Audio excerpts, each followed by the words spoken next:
I, 27, female, got married to my boyfriend of 7 years, Aaron, 27, male, 4 days back.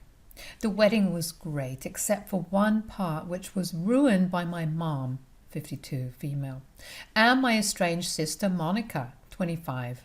She had to be kicked out by Aaron after this speech that she made, and my mother is going crazy about it because she thinks that Aaron was somehow in the wrong. So, for context, Monica and I haven't spoken in almost 4 years because of an incident that took place at a Thanksgiving dinner that my parents were hosting. She'd been hitting on and subtly trying to flirt with Aaron throughout the evening, but I had somehow ignored it because I didn't want to ruin my parents' Thanksgiving dinner. But then, after dinner was done with and we were all just sitting around and chatting, Aaron came to me and told me that Monica was trying to come on to him and it was making him really uncomfortable. I lost my cool and confronted her in the living room where everybody was sitting, and it turned into a huge thing. She told me that it was all right because if Aaron had a problem with it, then he would have told her, which he didn't. But that was just because he was a generally quiet person and didn't like confrontations, which is why he'd approached me to deal with the situation. Then she said that Aaron deserves better, and that's why she was hitting on him, because he should know what he deserves and not settle for me. My dad had to intervene and tell her that it was enough, so she got really annoyed and left. We hadn't seen or met each other since that day, which was a relief because Monica and I didn't really get along anyway.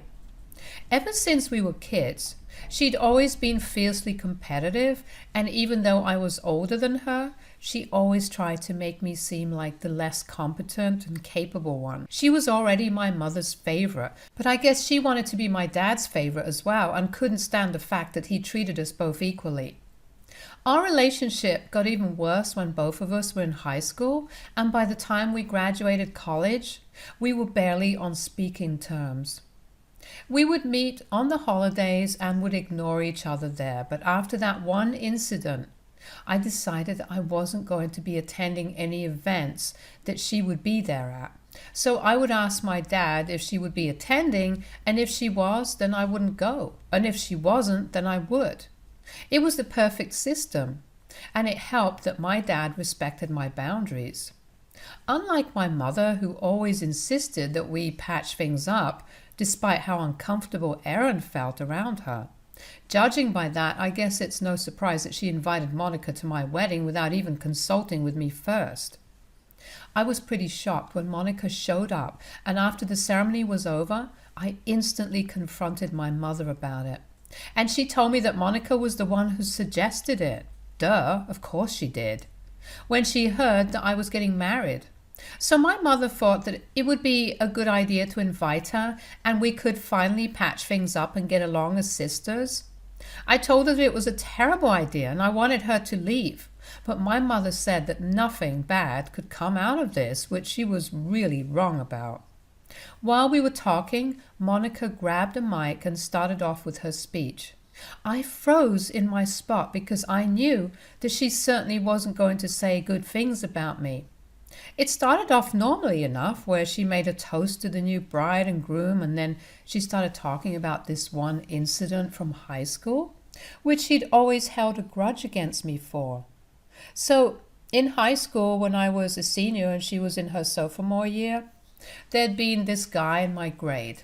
Chris was pretty much everybody's crush, but he and I were just really great friends, and of course that led to a lot of people getting really mad at me for no reason. I knew Chris because he and I were in middle school together, but then he'd left like 2 years before his dad had moved out of state, and now he was finally back and a lot more attractive than he used to be. I never thought of him as anything more than a friend, and neither did he, but in spite of that, people seemed to hate me. But nobody hated me as much as Monica seemed to. I knew that she had a thing for Chris and couldn't stand the fact that he was so close to me. So she went crazy and decided to sabotage our friendship by spreading a rumor that apparently he and I were secretly dating, and I'd even been bragging about it to her at home. That wasn't the case, and both Chris and I were aware of it.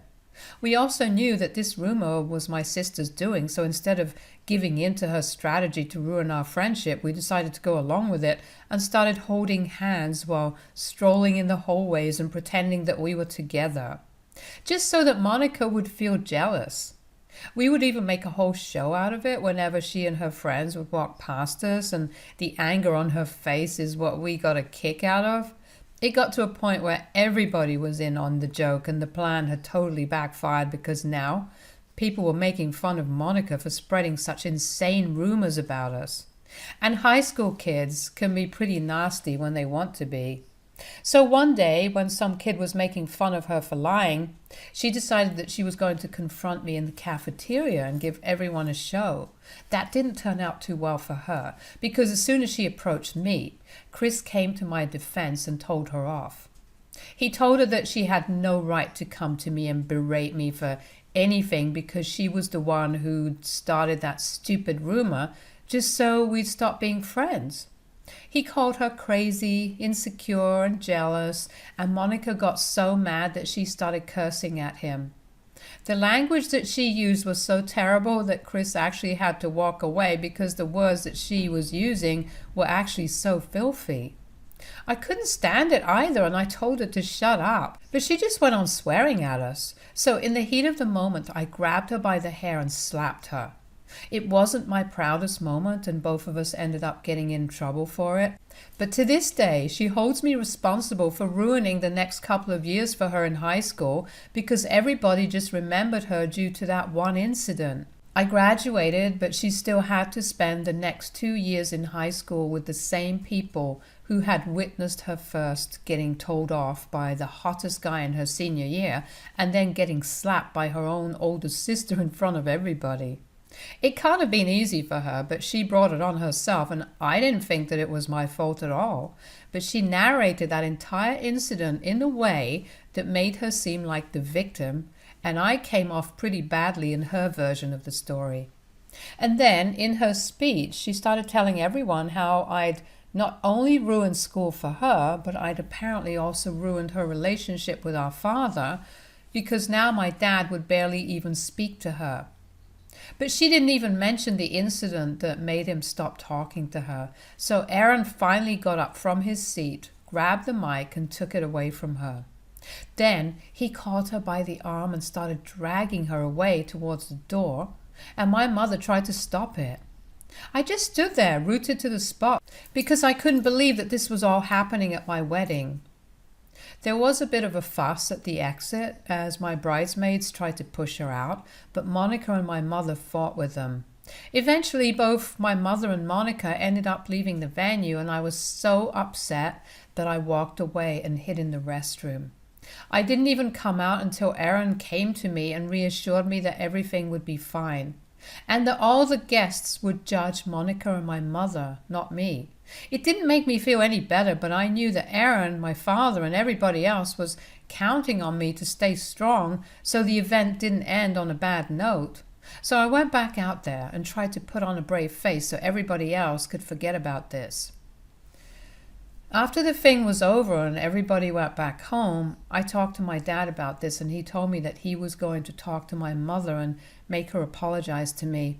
I told him that that wouldn't be necessary because I didn't care if she apologized or not, and he seemed to understand what I meant. It's been a few days since, and my mother contacted me the day before yesterday and told me that I needed to leave my husband because apparently he was the crazy one here. She called me up a few days ago, and I picked up the call because I assumed that she was going to apologize to me. And I had a lot of things that I wanted to say to her. But as soon as I picked up, I regretted it because she wasn't apologizing. She just wanted to tell me that she believed that Aaron was crazy and that I needed to leave him and get the marriage annulled ASAP. Her reason was that he'd physically tried to drag Monica away, and if he could put his hands on a woman that had nothing to do with him, then he wouldn't hesitate in doing the same to me. I thought that it was a bit of a stretch to compare Monica to me, because I hadn't tried to hit on someone and make someone uncomfortable, and then started playing the blame game and pretending to be the victim. That was all. Monica and Aaron weren't going to let her ruin our wedding by making it all about herself, which is why he tried to drag her away, and even in doing so, he'd been pretty respectful of her. What Monica had said was unforgivable, and I told my mother that she should be glad that I didn't go up to her and slap her, like I had all those years ago in the cafeteria. My mother started yelling at me and told me that both of us were the same, and that Aaron and I needed help if we believed that violence was the answer to everything.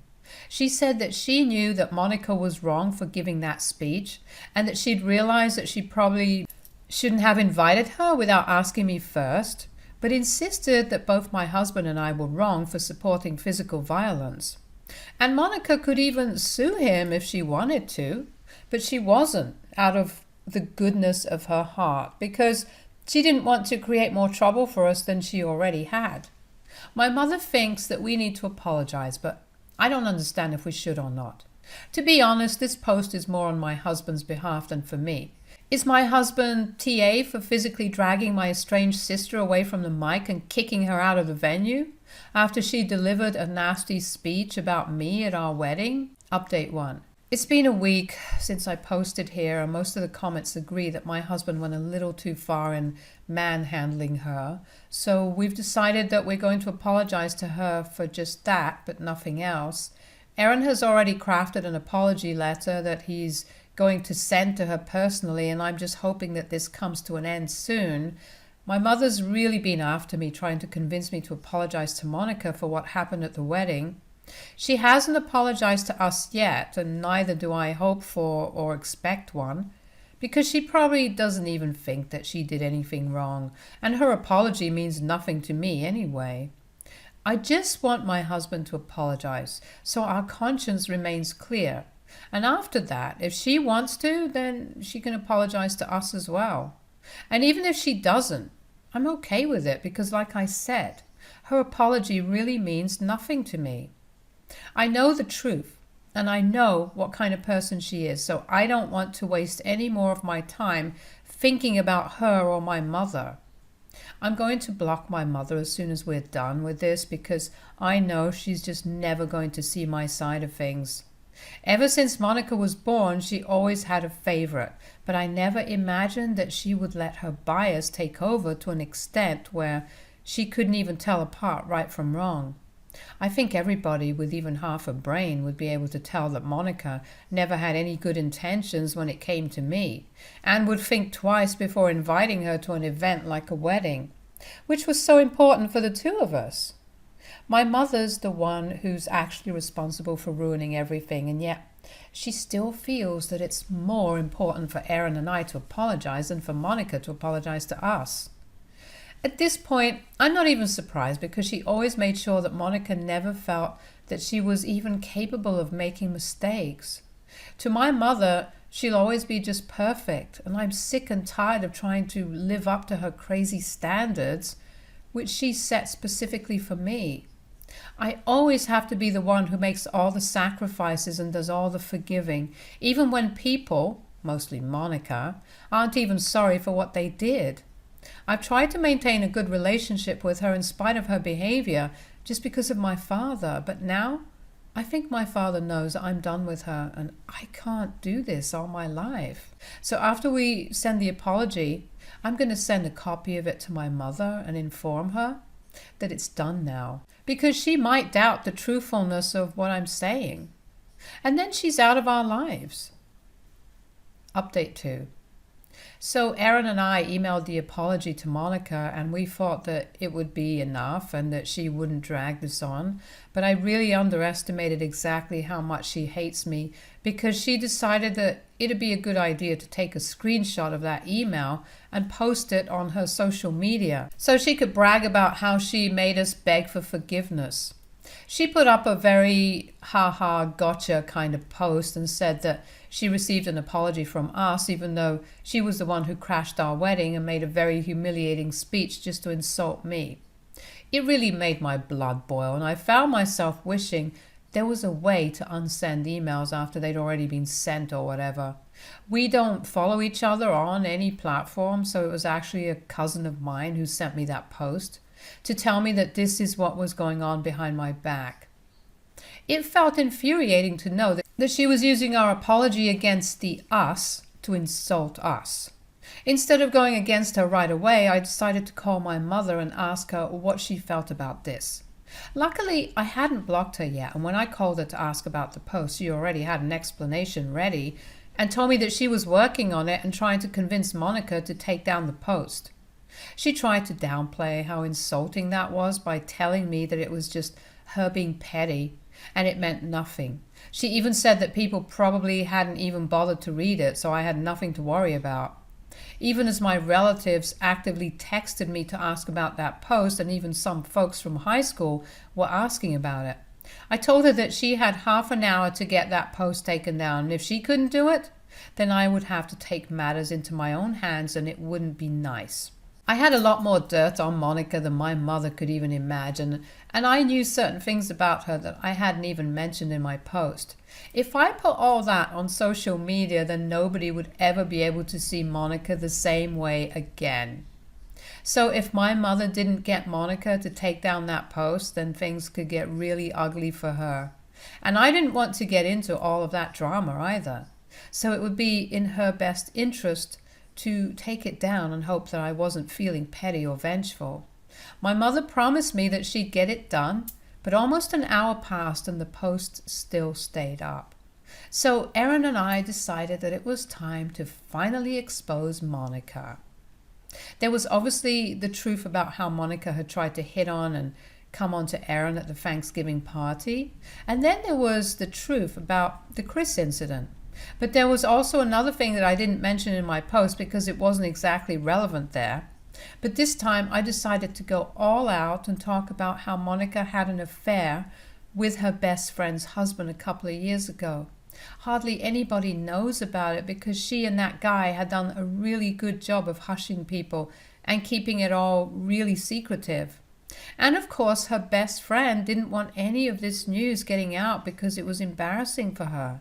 So she didn't tell many people about it either. But I knew all about it, even though Monica didn't want me to. Her best friend also went to high school with us and made the mistake of confiding in a couple of her close friends. And one of those friends talked to me about it because, after all, it involved my sister too. I hadn't told a soul about this affair that Monica had been a part of, out of respect for her ex-best friend. But now I don't care anymore. I went public with it to make sure that everybody from our high school got to know what kind of person Monica was. And the best part about all of this was that I didn't even have to resort to lies or half-truths like Monica. Everything that I said about her was 100% true. The likes started pouring in as soon as I posted it because Monica had been pretty popular in high school and through college. People were pretty scandalized and interested to know about that affair and also how Monica had tried to hit on my husband. Everyone knew that Monica had a cruel streak in her, and my post was just proof that this wasn't anything new and that she'd just always been this way. My mother's encouragement only made her worse. After putting up that post, Erin and I finally felt a little better because we'd done enough to get back at her. I didn't want to entertain any calls or texts from friends or relatives, and mostly my mother, so I switched my phone off, and so did she. We decided not to look at our phones or any other electronic device for the next couple of hours and went out for a walk instead. Once we came back home, we started packing for our honeymoon, which we were supposed to leave for in a few days. By the time we finally got back to our phones, it was almost midnight. As soon as I turned it on, I almost had to shut it off again because there was just notification after notification from literally everyone I knew. I decided to check my mom's messages first, and unsurprisingly, she was on Monica's side and was telling me that I'd taken things too far by talking about that affair, which Monica really regretted. She told me that Monica was very upset and couldn't stop crying when she talked to her, as if that was supposed to make me feel bad for her. I really didn't, especially not after what she had put me through.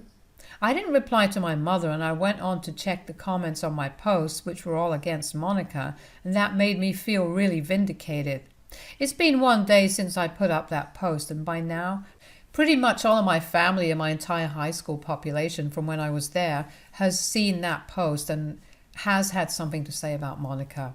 I don't even feel bad about it because it was always her trying to get under my skin, and I always tried to ignore her. But this time she deserves this. So now the post is going to stay up for as long as I want.